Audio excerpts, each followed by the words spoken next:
అవకాశం మీకు లేదు అనేటువంటి విషయాన్ని కూడా ఈ సందర్భంగా తెలియజేస్తా ఉన్నాం. 4 సార్లు ముఖ్యమంత్రి చేశారు చంద్రబాబు నాయుడు గారు. ఏ రోజన్నా ఎన్టీ రామారావు గారి పేరు తను పుట్టినటువంటి జిల్లాకు పెట్టాలనేటువంటి ఆలోచన ఎందుకు చేయలేకపోయాడు?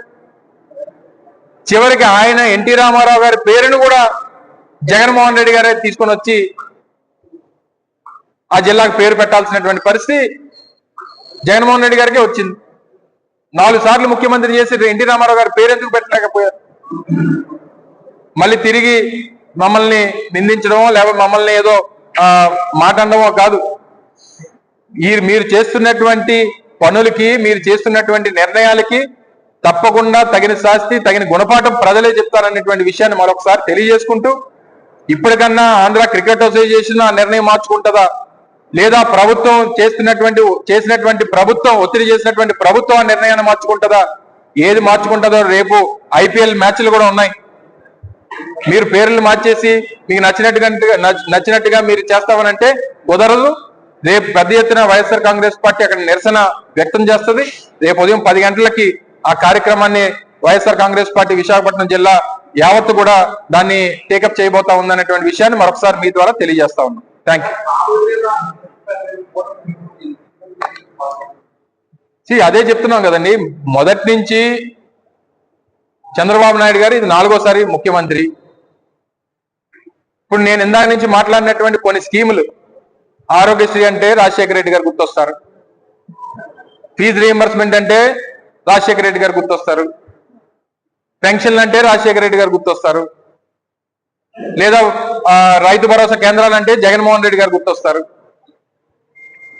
లేకపోతే వెల్నెస్ క్లినిక్లు అంటే జగన్మోహన్ రెడ్డి గారు, 17 మెడికల్ కాలేజీలు అంటే జగన్మోహన్ రెడ్డి గారు, రాష్ట్రంలో 4 పోర్ట్లు అంటే జగన్మోహన్ రెడ్డి గారు, లేదా రాష్ట్రంలో 3 ఇండస్ట్రియల్ కారిడార్లు అంటే జగన్మోహన్ రెడ్డి గారు, భోగాపురం ఇంటర్నేషనల్ ఎయిర్పోర్ట్ అంటే జగన్మోహన్ రెడ్డి గారు. మరి ఇన్ని చెప్పినటువంటివి చంద్రబాబు నాయుడు గారి పేరు చెప్తే ఏం గుర్తొస్తుంది చెప్పానండి? వెన్నుపోటు తప్పితే గుర్తొచ్చేది ఏముంది? అందుకనే ఇంకేవి కూడా ఎక్కడ మనం చేసినటువంటి కార్యక్రమాలు లేవు.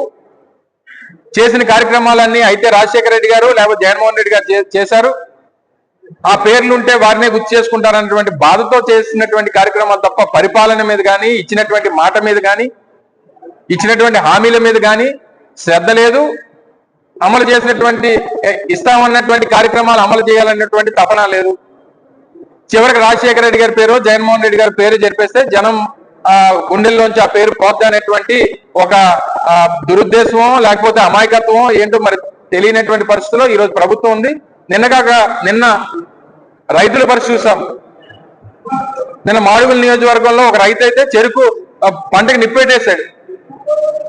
ఈ ప్రభుత్వంలో నాకు గిట్టుబాటు ధర రాదు, ₹1 దీని మీద నేను సాధించుకోలేను, వాళ్ళ పేమెంట్లు కూడా చేయలేనటువంటి పరిస్థితిలో ఈరోజు ప్రభుత్వం ఉంది.